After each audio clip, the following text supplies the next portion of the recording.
One little snack, Georgie. Ready?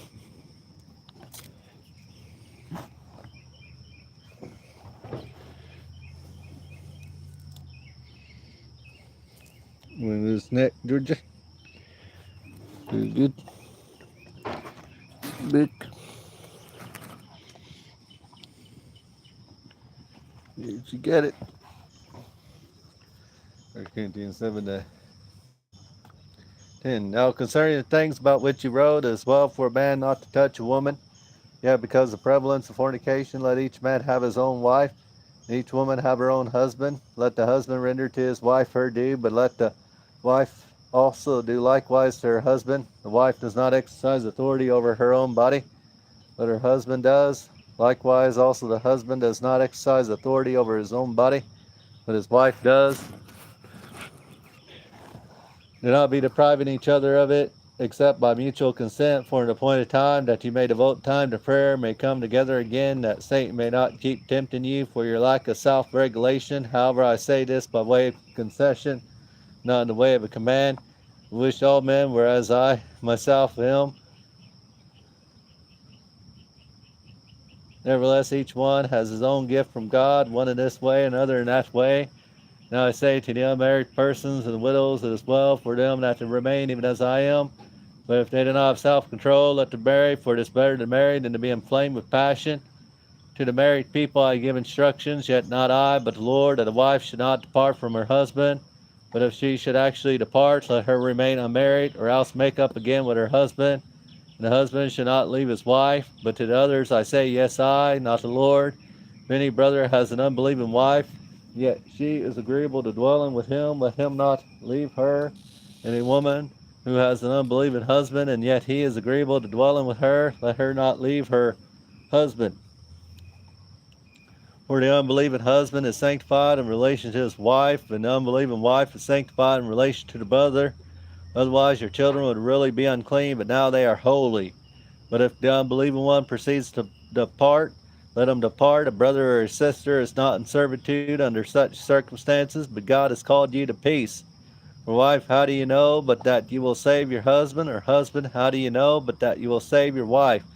Only as Jehovah has given each one a portion, let each one so walk as God has called him. Thus are ordained in all the congregations. Was any man called circumcised? Let him not become uncircumcised. Has any man been called an uncircumcision? Let him not get circumcised.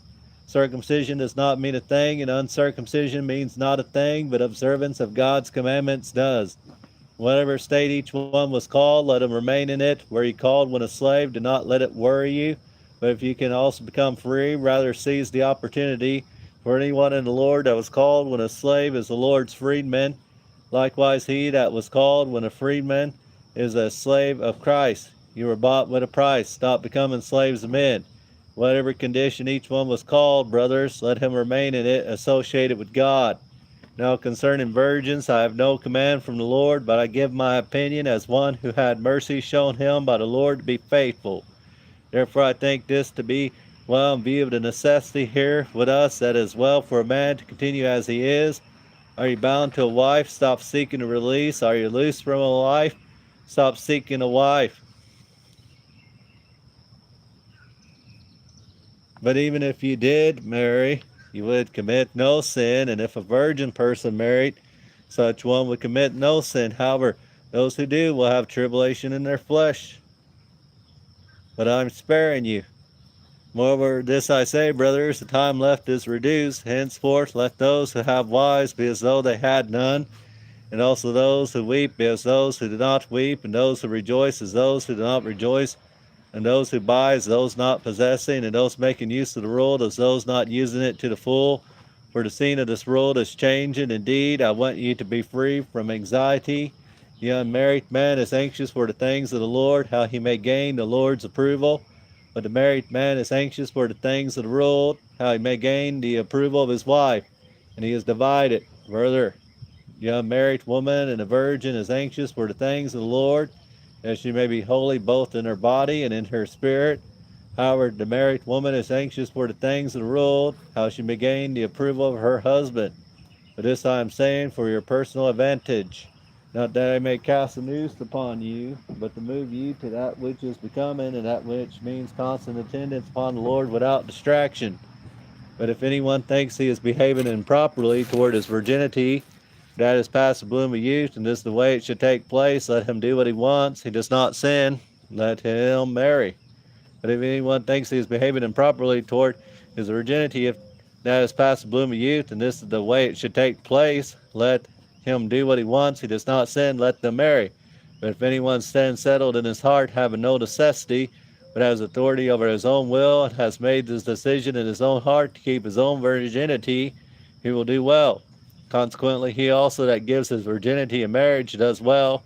He that does not give it in marriage will do better. Wife is bound during all the time her husband is alive, but if her husband should fall asleep in death, she is free to be married to whom she wants, only in the Lord. But she is happier if she remains as she is, according to my opinion. I certainly think I also have God's Spirit. Now, concerning foods offered to idols, we know we all have knowledge. Knowledge puffs up, but love builds up. If anyone thinks he has acquired knowledge of something, he does not yet know it just as he ought to know it. But if anyone loves God, this one is known by him. Now, concerning the eating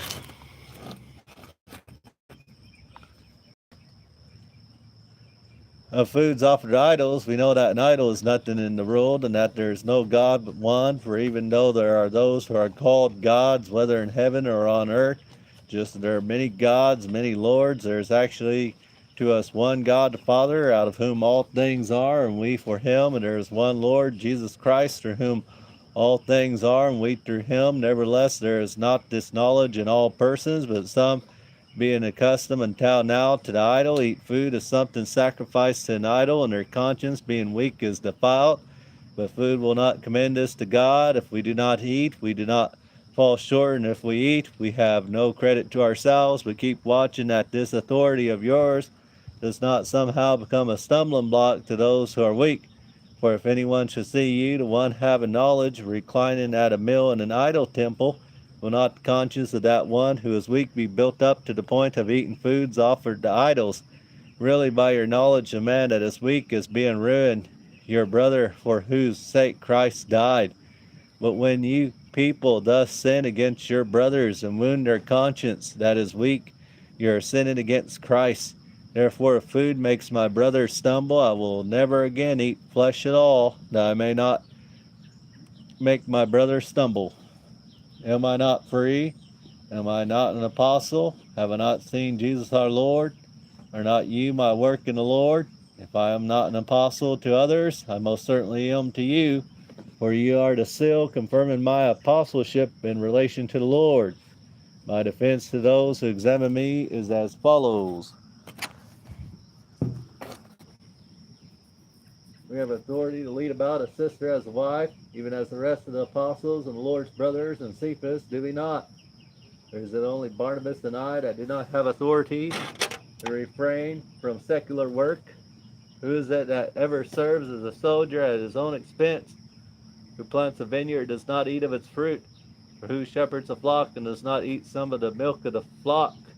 Am I speaking these things by human standards, or does not the law also say these things? For in the law of Moses it is written, you must not muzzle a bull when it is threshing out the grain. Is it bulls God is caring for? Or is it altogether for our sakes he says it? Really, for our sakes it was written.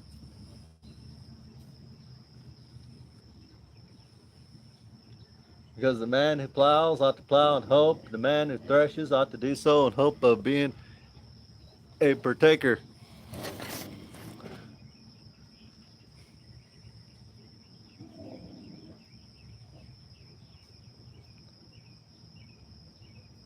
If we have sown spiritual things to you, is it something great if we shall reap things for flesh from you? If other men partake of this authority over you, do you not much more so? Nevertheless, we have not made use of this authority, but we are bearing all things in order that we might not offer any hindrance to the good news about the Christ. Do you not know that the men performing sacred duties eat the things of the temple, and those constantly intending at the altar have a portion for themselves with the altar? In this way, too, the Lord ordained for those proclaiming the good news to live by means of the good news. But I have not made use of a single one of these provisions. Indeed, I have not written these things that it should become so in my case. It would be finer for me to die. Then no man is going to make my reason for boasting void. If now I am declaring the good news, it is no reason for me to boast, for necessity is laid upon me. Really woe is me if I did not declare the good news.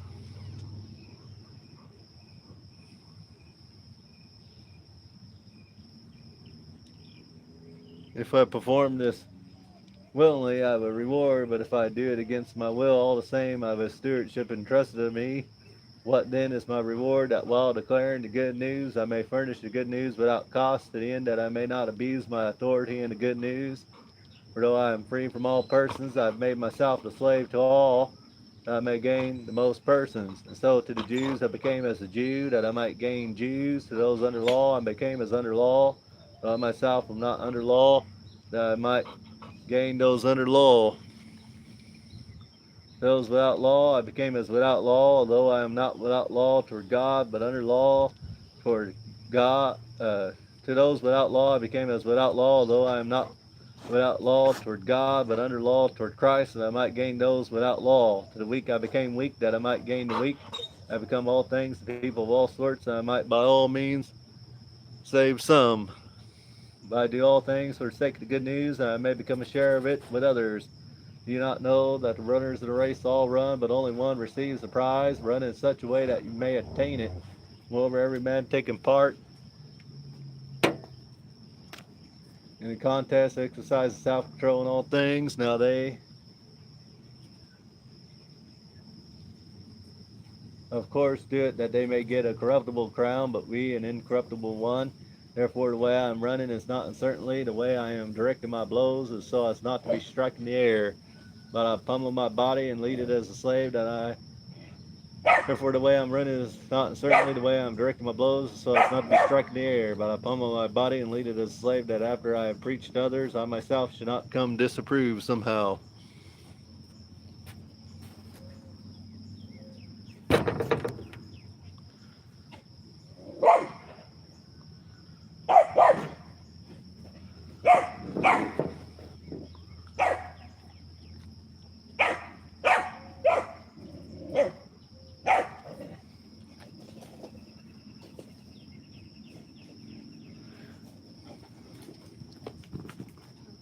I do not want you to be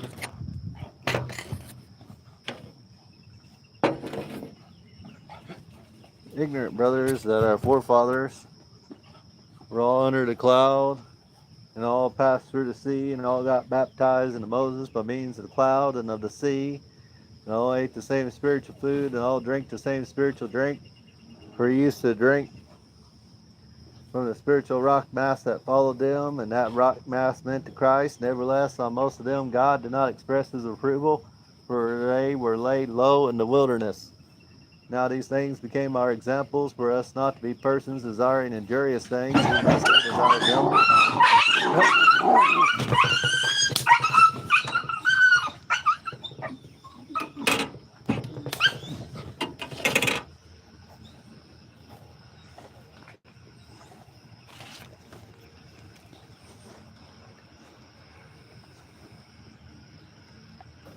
Nevertheless, on most of them God did not express his approval, for they were laid low in the wilderness. Now these things became our examples for us not to be persons desiring injurious things, even as they desired them. Neither become idolaters, as some of them did, just as it is written, the people sat down to eat and drink, and they got up to have a good time. Neither let us practice fornication, as some of them committed fornication, only to fall 23,000 of them in one day.